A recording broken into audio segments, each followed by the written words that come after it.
Halo, teman-teman mahasiswa mata kuliah Sistem Administrasi Negara. Video ini saya buat sebagai petunjuk pengerjaan ujian tengah semester teman-teman. Saya berharap video ini dapat sedikit banyak memberi gambaran kepada teman-teman terkait soal-soal yang diberikan pada ujian tengah semester ini. Oke, baik. Pertama, teman-teman, pada soal yang pertama itu, teman-teman diminta untuk menjelaskan tentang konsep good governance, gitu, bahwa apa itu good governance, gitu. Kemudian, apa saja indikator-indikator good governance yang teman-teman gunakan.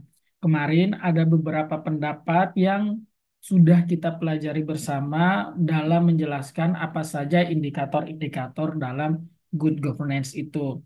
Setelah teman-teman menjelaskan beberapa ini apa namanya pendapat terkait indikator-indikator good governance, teman-teman silahkan pilih satu pendapat yang telah menyatakan indikator-indikator tersebut untuk teman-teman gunakan. Nah, jika teman-teman sudah menentukan pendapatnya siapa tentang indikator-indikator good governance itu, teman-teman diminta untuk apa namanya mengambil sebuah isu atau sebuah berita, kemudian teman-teman analisa menggunakan indikator-indikator good governance yang telah teman-teman pilih. Apakah menurut teman-teman berita itu sudah memenuhi seluruh prinsip indikator good governance itu atau belum? Misalkan apakah dia sudah memenuhi indikator partisipasi, apakah dia sudah memenuhi indikator akuntabilitas gitu. Jika sudah, teman-teman jelaskan kenapa teman-teman sampaikan sudah. Atau jika belum, teman-teman silahkan sampaikan pendapat teman-teman kenapa itu belum gitu ya. Jadi kemudian setelah teman-teman analisisnya menggunakan seluruh indikator, terakhir silakan teman-teman tarik kesimpulan. Jadi, menurut teman-teman, apakah berita itu menyatakan bahwa organisasi pemerintah atau pemerintah sudah menerapkan prinsip good governance dalam isu yang teman-teman ambil atau belum? Itu kesimpulan akhirnya. Sudah atau belum gitu. Sudahnya kenapa teman-teman menyatakan itu atau belumnya kenapa? Karena teman-teman menyatakan itu gitu ya.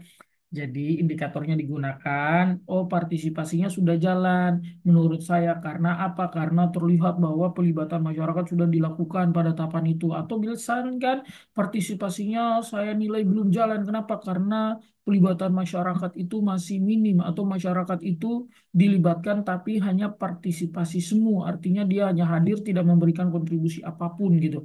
Atau dia partisipasi aktif, dia hadir memberikan pendapat sampai seterusnya seperti itu pada poin satu pada soal yang pertama.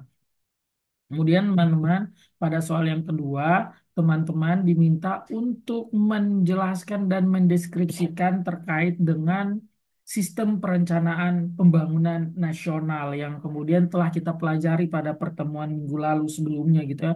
Bagaimana sistem perencanaan pembangunan nasional itu mulai dari sistem apa namanya perencanaan pembangunan jangka panjang, perencanaan pembangunan jangka menengah, perencanaan pembangunan jangka pendek yang ada juga pada setiap tingkatan pemerintahan. Teman-teman silahkan jelaskan dan deskripsikan tentang itu.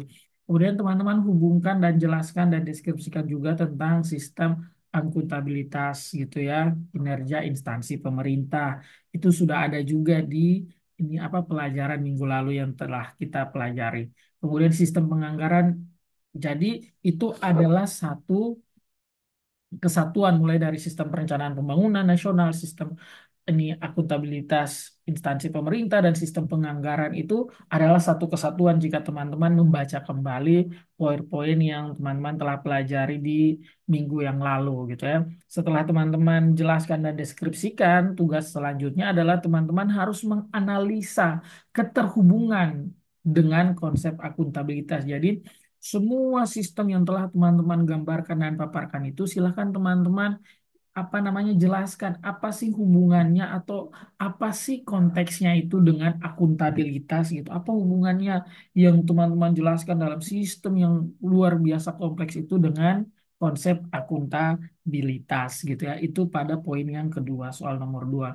Pada soal nomor tiga, teman-teman diminta, hanya diminta gitu ya, untuk menjelaskan hierarki perundang-undangan di Indonesia itu mulai dari tingkat tertinggi sampai tingkat terbawah itu hierarki perundang-undangannya seperti apa. Nomor tiga paling simpel dan paling gampang, tapi saya rasa semua nomor simpel dan gampang ya teman-teman.